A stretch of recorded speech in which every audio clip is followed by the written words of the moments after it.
네, 오늘 함께 읽을 하나님의 말씀 누가복음 7장 31절부터 35절 말씀, 그리고 전도서 12장 1절부터 2절만 우선 읽겠습니다. 우리 하나님의 말씀 받으실 때 가능하신 분들은 다 자리에서 일어나셔서 주님의 말씀 받으시기를 바랍니다. 다 함께 하나님의 말씀 천천히 함께 같이 봉독하시겠습니다. 또 이르시되 이 세대의 사람을 무엇으로 비유할까? 무엇과 같은가? 비유하건대 아이들이 장터에 앉아 서로 불러 이르되 우리가 너희를 향하여 피리를 불어도 너희가 춤추지 않고 우리가 곡하여도 너희가 울지 아니하였다 함과 같도다. 세례 요한이 와서 떡도 먹지 아니하며 포도주도 마시지 아니하매 너희 말이 귀신이 들렸다 하더니 인자는 와서 먹고 마시매 너희 말이 보라 먹기를 탐하고 포도주를 즐기는 사람이요 세리와 죄인의 친구로다 하니 지혜는 자기의 모든 자녀로 인하여 옳다함을 얻느니라. 아멘. 전도서 12장 1절부터 2절 말씀입니다. 다 함께 한 목소리로 봉독하십니다. 너는 청년의 때에 너희 창조주를 기억하라. 곧 곤고한 날이 이르기 전에 나는 아무 낚시 없다고 할 해들이 가깝기 전에 해와 빛과 달과 별들이 어둡기 전에 비 뒤에 구름이 다시 일어나기 전에 그리하라. 아멘. 네, 다 자리에 앉아주시기 바랍니다. 함께 기도드리겠습니다. 저희들을 사랑하여 주셔서 예배자로 또 자녀로 삼아주신 주님 감사를 드립니다. 오늘 우리가 이 자리에 나온 것은 주님을 바라보며 주님의 뜻이 무엇인지를 깨달아 우리의 삶이 변화받는 삶으로의 부름을 받은 줄로 압니다. 아버지 하나님, 우리는 늘 일상을 똑같게 반복하면서 살 때가 너무나도 많았습니다. 주님의 말씀을 들어도 흘려보내고 주님의 말씀을 들었는데도 깨닫지 못하고 주님의 말씀을 가슴에 새긴다고 하면서도 그저 나누지도 않고 살 때가 너무나도 많았습니다. 아버지여, 우리의 죄를 회개하오니 주여 이제는 입술에 복음을 붙여주셔서 크게 선포하며 나아가는 자들 되게 하여 주시옵소서. 말씀을 받았을 때 삶으로의 초대임을 기억합니다. 삶이 변화받게 하시고 삶이 본이 되게 하여 주시며 삶을 통해서 다른 사람들이 성경을 바라볼 수 있도록 도와주시옵소서. 오늘날 우리의 삶을 읽습니다. 오늘날 우리를 바라봅니다. 기독교인으로서 어떻게 살아갈 것인가 고민하며 아버지 하나님, 변화받는 삶이 될 수 있도록 도와주시옵소서. 오늘 귀한 말씀 주실 줄로 믿습니다. 우리의 마음과 우리의 생각이 열려 주님이 주시는 음성 들을 수 있도록 아버지여 도와주시옵소서. 이 시간 귀한 시간 주님께 드리오니 신령과 진정으로 예배드릴 때 주님이 만져주시고 빚어주셔서 새로운 피조물들이 될 수 있도록 아버지 하나님 인도하여 주시옵소서. 부족한 종의 입술 주장하여 주실 줄로 믿으며 예수 그리스도 이름으로 기도드렸습니다. 아멘.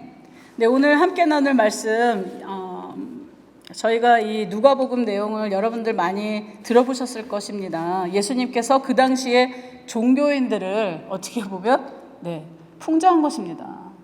마치 아이들의 놀이처럼 무감각하고 무책임하고 반응이 없던 그 세대를 바라보시면서 예수님께서 이 비유를 들으셨습니다. 여러분들 복음을 들었을 때 어떻습니까? 기쁘지 않습니까? 복음이라는 건 큰 기쁨의 소식입니다. 그 기쁨의 소식을 들었을 때 우리는 어떻게 해야 됩니까? 마음이 활짝 열리고 이 기쁜 소식을 전해야 되겠다.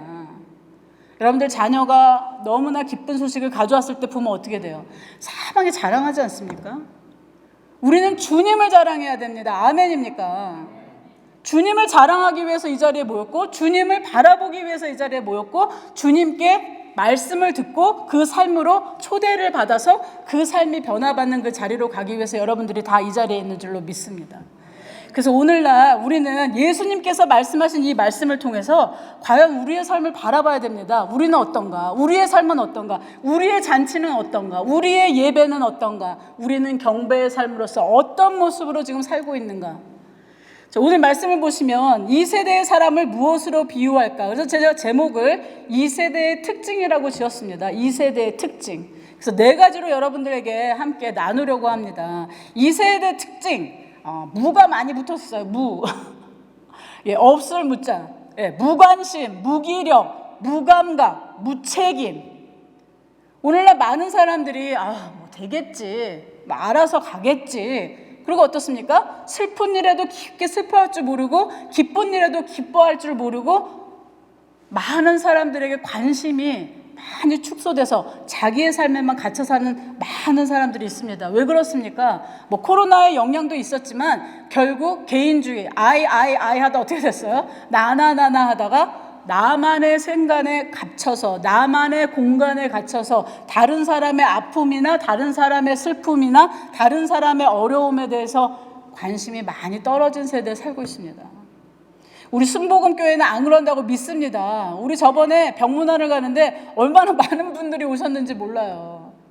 그래서 한 벤에다 못할 정도로 여러분들의 관심, 여러분들의 사랑, 여러분들이 주님의 마음을 담았다면 그 담은 마음을 흘러보낼 수 있는 그러한 이웃들을 꼭 챙기시고 기도하시고 관심 가져주시기를 주님의 이름으로 기도드립니다.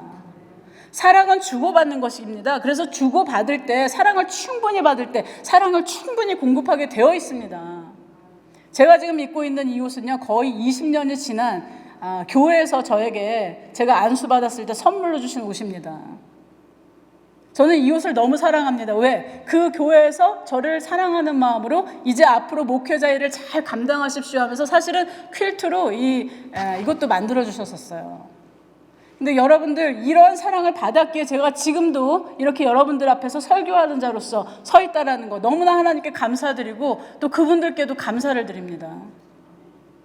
서로 공급하고 서로 받고 이러한 상호작용이 있을 때 공동체는 건강해진다는 것이죠. 우리가 몸으로 비유하는 이유가 있습니다. 왜 그렇습니까?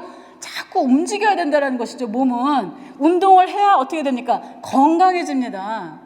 그래서 영적인 공동체도 자꾸 움직여져야 됩니다. 일을 만들어서 고생하는 게 아니라 일을 만듦으로써 건강해지는 공동체 되시기를 축복하며 기도드립니다. 복음의 선포를 들은 사람들에게는요, 반응이 있었어요. 오늘 제가 이 시대의 무기력, 무관심, 무감각, 무책임을 말씀드렸는데 그 당시에도 마찬가지입니다. 좋은 소식을 들었습니다. 뭐 잘 되겠지. 예수님 말씀 오라 고개를 끄덕끄덕하고 그 다음에 뭡니까? 관심 없는 사람들도 있었어요. 오히려 핍박하는 사람들도 있었습니다. 예수님 쫓아다니면서 죽이려고 하는 자들도 있었고 또 예수님의 무리 중에는 어떤 분도 있었어요? 같이 협력하여서 선을 이루려고 하는 사람들도 있었다라는 것이에요. 그 중에 누가 있었습니까? 여성들이 있었고 아이들도 있었다라는 것입니다. 제가 수요 예배, 금요 예배 나오시는 분들에게는 한번 설명도 드렸지만 어린아이가 도시락을 가져올 정도로 예수님 사랑했다라는 것입니다. 그만큼 마음이 예수님께 가고 있었다라는 것이에요.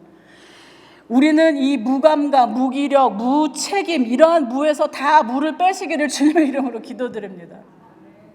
네, 우리는 책임감이 있어야 되고 관심이 있어야 되고 감각이 있어야 됩니다. 어떤 감각? 영적인 감각, 민감하게 하나님께 반응할 수 있는 그 감각, 여러분들 어떻게 가질 수 있는가? 말씀과 기도입니다. 아멘입니까?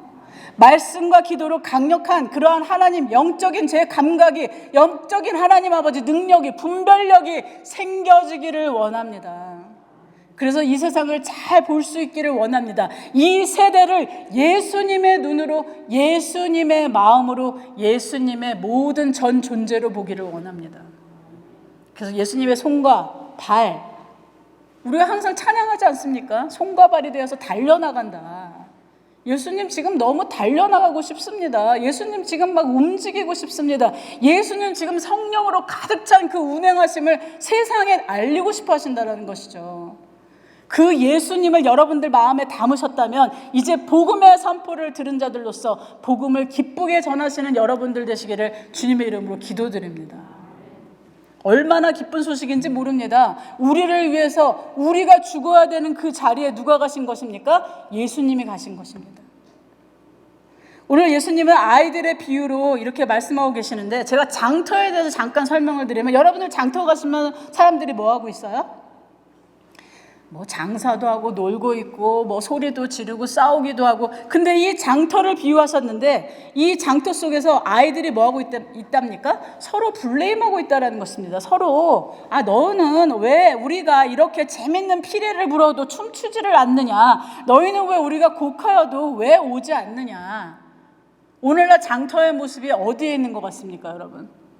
오늘날 장터의 모습이 많은 부분에서 교회에도 들어와 있다는 것이에요. 그래서 교회는 항상 깨어서 기도하고 말씀 가운데 온전히 세워지면서 비전을 향해서 나가야 됩니다.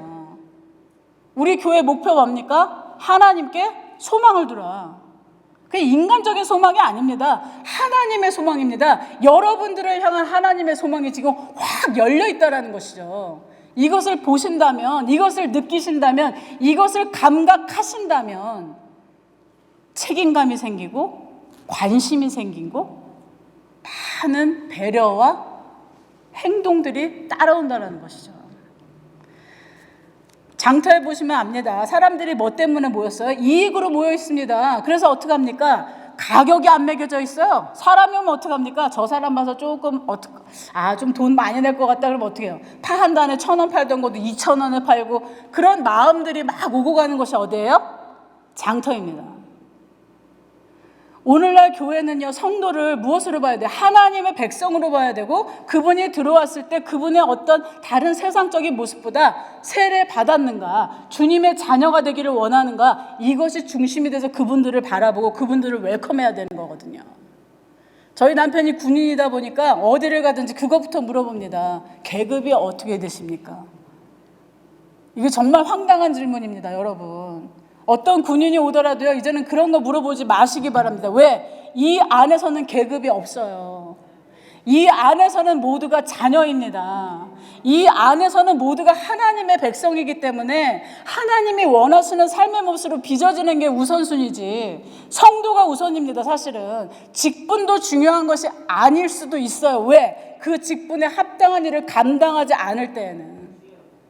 직분을 가졌다라는 것은 무엇입니까? 그 직분에 맞는 행동과 임무를 할 때 하나님께서 그 직분을 다 맡기신 거거든요.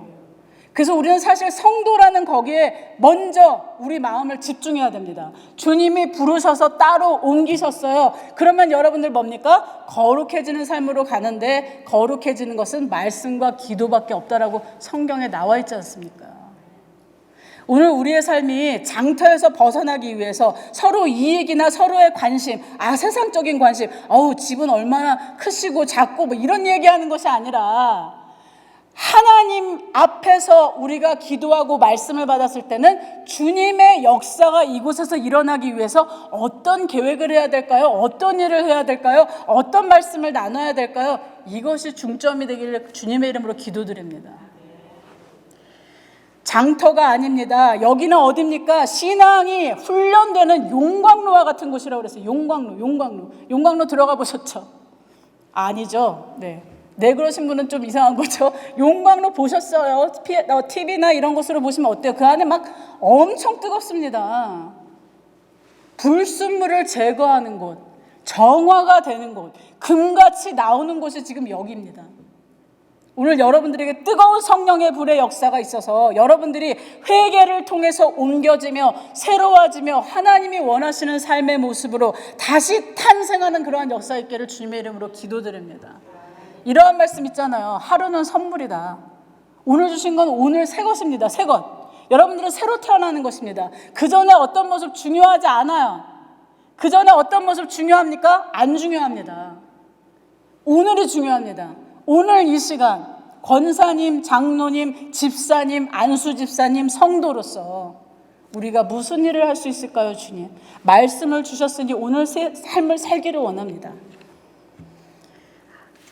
첫 번째로 제가 말씀드리고 싶은 게 있습니다. 이 비유에서요, 분명하게 나와 있는 건 뭐냐? 잘못된 반응이 있다라는 것이에요. 잘못된 반응. 장터에서 아이들이 서로 막 이럽니다. 왜 안 오냐? 왜 이렇게 춤추고 우리가 곡하는데? 오도록 만들 수 있는 것도 우리의 몫입니다. 아멘입니까? 우리가 해야 됩니다. 우리가. 어떤 사람이든지 이 성전에 들어올 때 편안함을 느끼고 아, 주님의 사랑이 여기 가득하구나. 나를 그냥 인간적인 사람으로 보는 것이 아니라 나를 도와주고 나를 주님의 사람으로 받아주며 이 마음을 느끼기 시작하면 여기가 어떻게 돼요? 주님의 빛으로 따뜻한, 누가 와도 웰컴되는 그러한 곳이 된다는 것이죠. 한국 분들은 웰컴할 때도요, 차에서 벌써 차 들어오는 것부터 뭐 타고 다니나. 그래서 한국 분들은 안 좋은 차를 안 타고 다니신다잖아요. 왜? 그게 이제 어떻게 보면 무슨 마크처럼 됐어요. 자기의 어떤 사회적인 위치나 자기의 어떤 입지를. 그런데 그게 중요하지 않습니다. 삶에서 중요한 것은요, 그 사람의 성품, 그리고 예수님이 그 안에 얼마나 가득한가, 그 성품으로 어떻게 다른 사람들을 대하고 만나고 있는가. 예수님은 이것을 지적하셨습니다. 잘못된 반응, 이거는 정말로 변질된 반응이다. 특별히 사도행전 여러분들 읽어보시면 알겠지만 사도들이 많은 일들을 해요. 진짜로 예수님께서 너희들이 큰일을 하리라, 이거 이제 또 제가 설교하겠지만 큰일을 하리라니까 어떻게 돼요? 막 엄청난 일들을 합니다. 베드로 앞에 막 수천 명이 모이기 시작하고, 예수님 12명으로 작은 공동체로 시작했지만 십자가의 죽으심과 부활을 통해서 어떻게 됐어요? 무지 확장이 되는 것이죠. 여러분이 하나님의 나라를 확장할 수 있다는 걸 믿으신다면 이러한 반응에서 우리가 벗어나야 됩니다. 잘못된 반응. 예를 들자면 사도행전 7장 51절부터 53절 말씀에 이러한 내용이 있어요. 파워포인트가 준비가 됐으면 한번 우리 정현 형제님 가능할까요?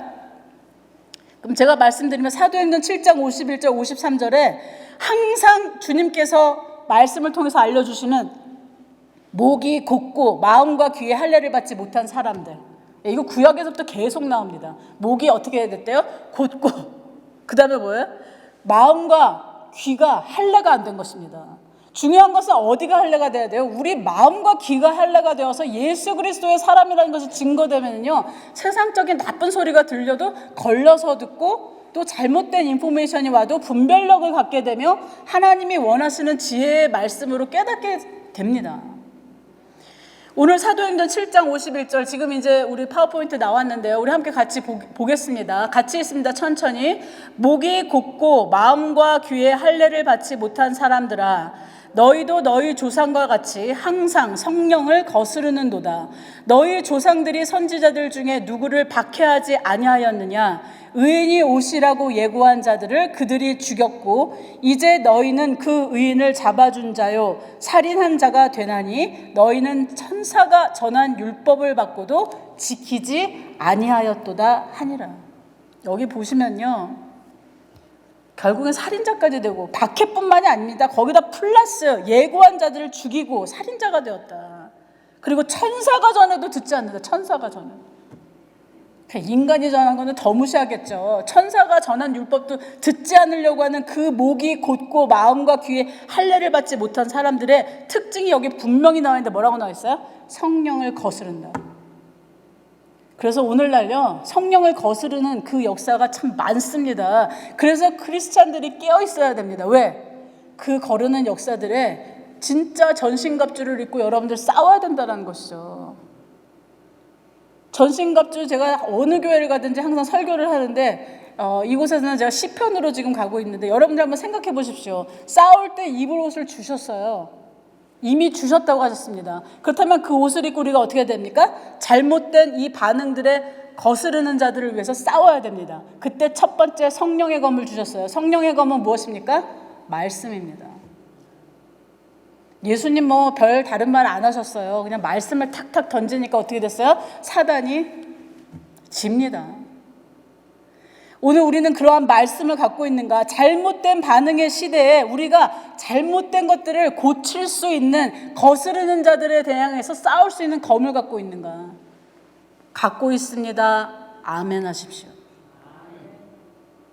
그 검을요, 이렇게 귀하게 주셨습니다. 여러분들 손에 주셨습니다. 사도행전의 이 말씀을 여러분들 생각할 때 나는 과연 귀와 마음의 할례를 받았는가? 나는 할례 받은 자인가? 주님 말씀 자꾸 거스르면서 다른 삶을 살고 있지 않는가? 이러한 여러분들 반성과 또 회개가 있을 때 주님께서 여러분들 새롭게 진짜 마음과 귀에 할례를 주셔서 주님 말씀을 들으실 때 쏙쏙 잘 들어오고 그 말씀대로 살아가시는 삶이 되기를 주님의 이름으로 기도드립니다. 오늘 이 말씀으로 다시 돌아가면 33절에 이러한 말씀이 나와 있어요. 세례 요한이 와서 떡도 먹지 아니하며 포도주도 마시지 아니하매 너희 말이 귀신이 들렸다. 예수님이 인정한 분입니다. 예수님이 사랑하셨습니다. 삶의 모습과 삶의 스타일은 달랐어요. 완전히 달랐습니다. 왜? 광야에서 외치는 소리였고 그분은 어떻습니까? 뜨겁게 회개하라. 주의 길을 예비하라. 예수님은 어땠습니까? 여기 나와 있죠. 34절에 인자는 와서 먹고 마심에 너희 말이 보라 먹기를 탐하고 포도주를 즐기는 사람이요 세리와 죄인의 친구로다. 손가락질을 하는 겁니다. 뭐 많이 들어보셨지만 손가락질 할 때 어떻게 돼요? 나머지 손가락이 다 자기를 가르치고 있다라고 하지 않습니까?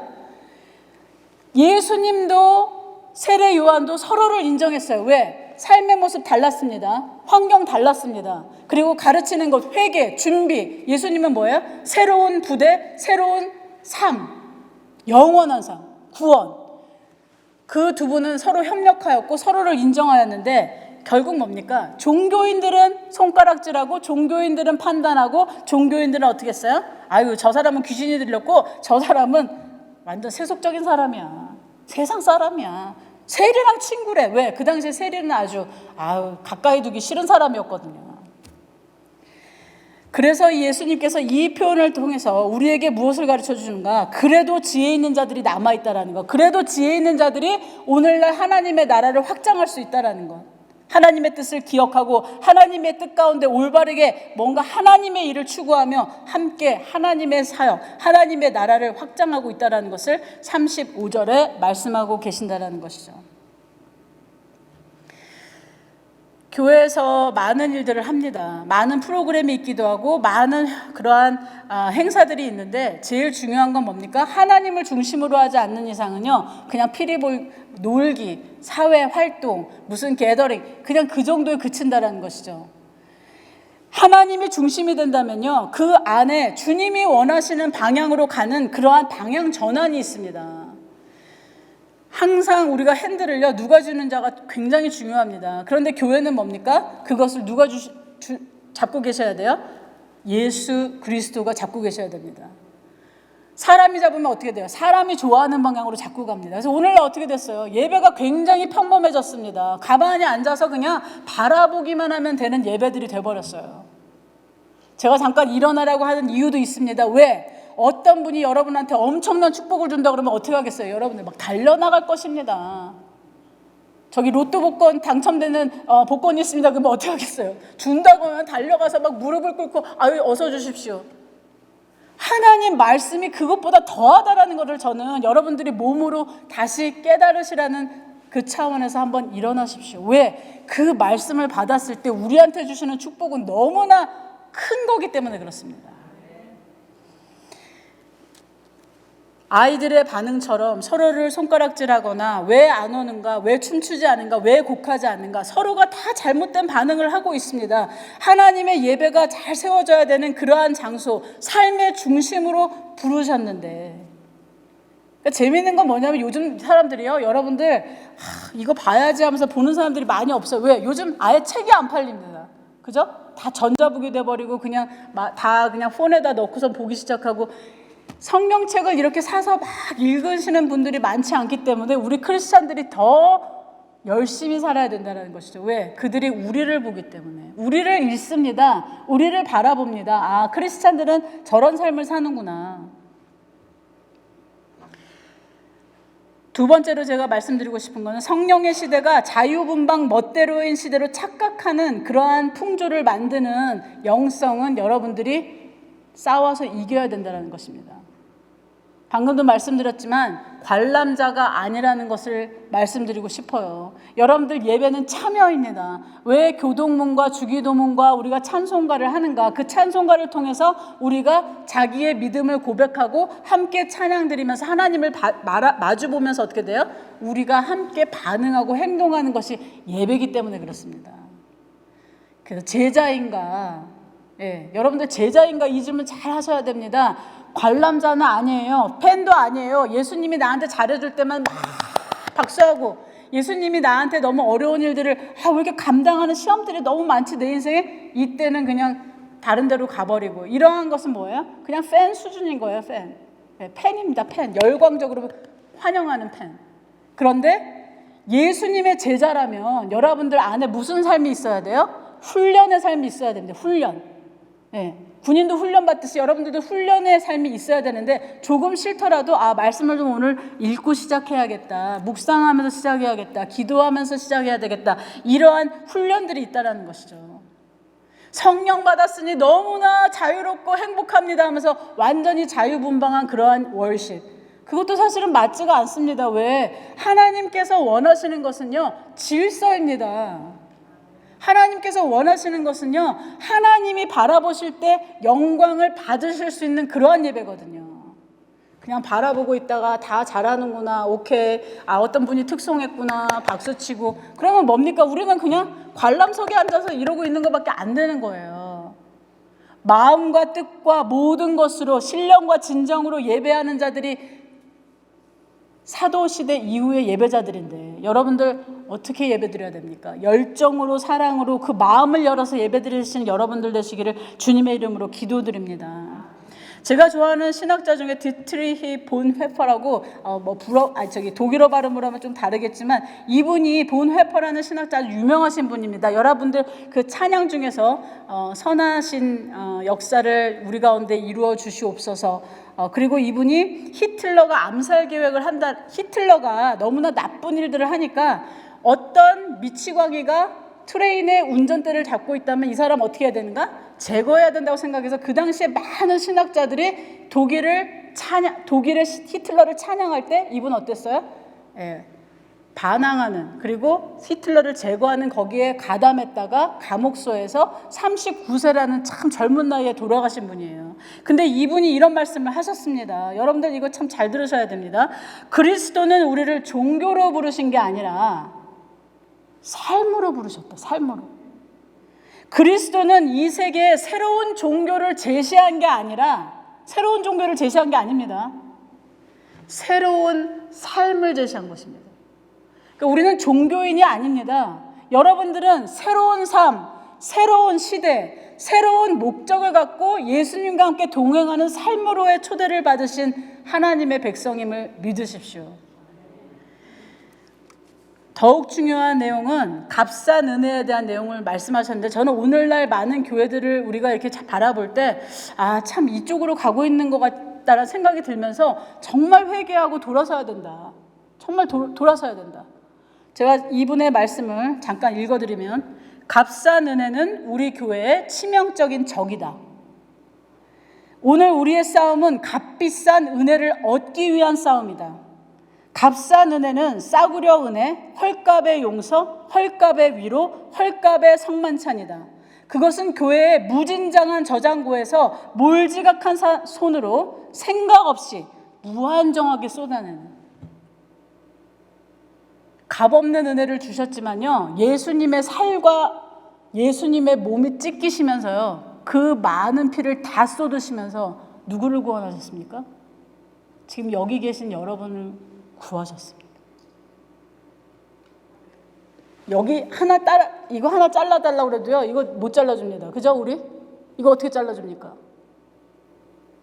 여기 조금만 피가 나도 아파가지고 아야 그러는 우리가 하나님의 독생자 아들 예수 그리스도의 몸이 찢겨지면서 여러분들이 구원받으셨다는 것이죠.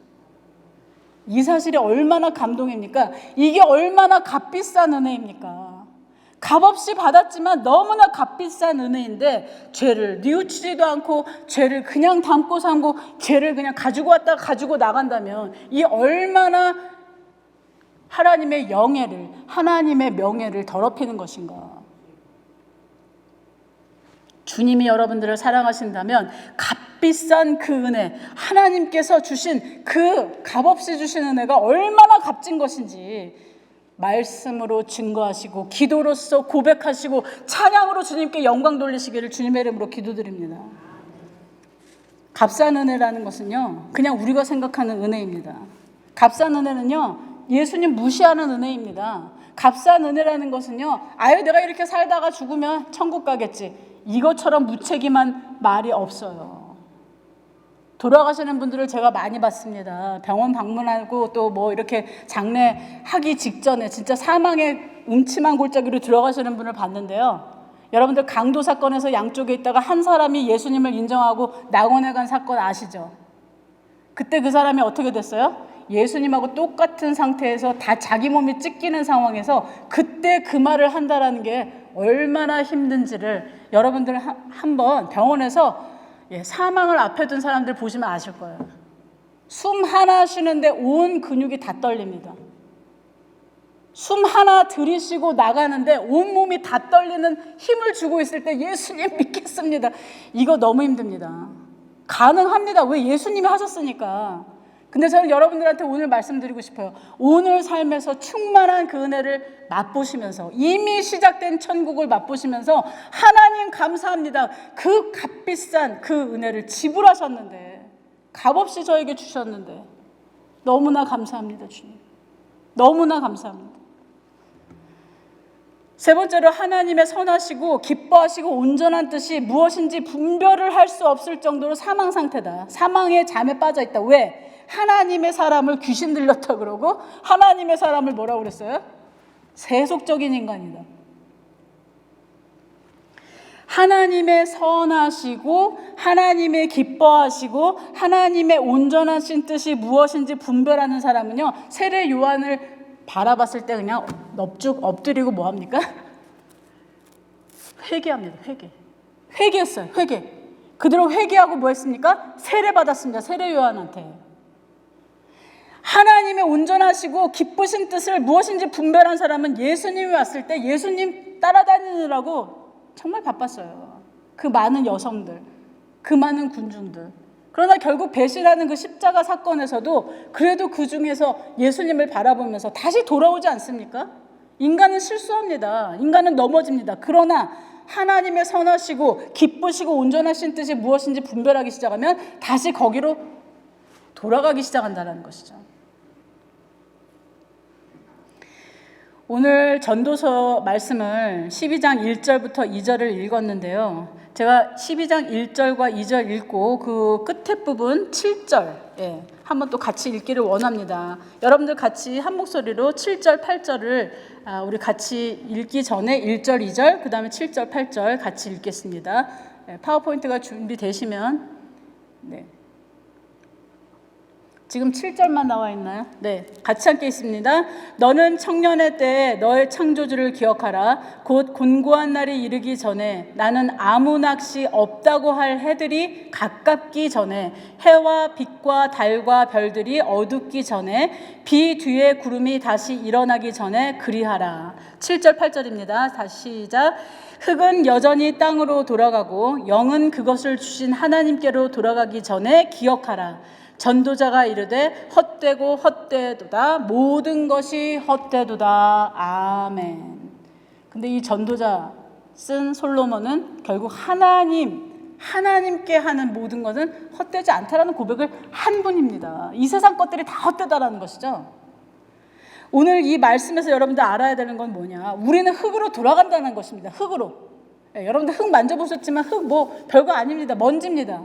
근데 그러한 존재로 돌아가는 우리가 하나님의 사랑을 받았고 그 귀하신 예수님의 피로써 구속함을 받았다는 것은 얼마나 큰 축복인지 모릅니다. 그것을 감사할 때 우리는 진짜 곤고한 날이 이르기 전에 우리의 청년들에게 알려줘야 되겠고 우리의 자녀들에게 알려줘야 되겠고. 한국 부모들이 자녀들을 너무 귀하게 키우다 보니까 어떻게 됐어요? 자기는 죽어라 이라고 돈은 그냥 자녀들에게 다 주고 그랬더니 어떻게 돼요?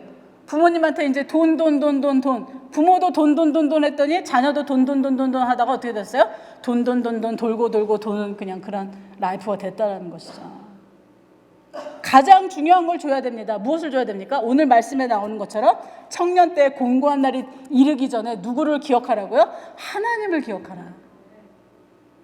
근데 부모도 기억하지 않고 자녀도 기억하지 않고 그런데 신앙생활은 주일에 잠깐만 하고 이렇게 되는 라이프는요, 결국 뭐예요? 흙으로 돌아가는 그 인생에 너무나 많은 부분을 흙에다가 다 쏟아붓는다는 것입니다. 흙에다가. 오늘 이 말씀을 기억하시기 바랍니다.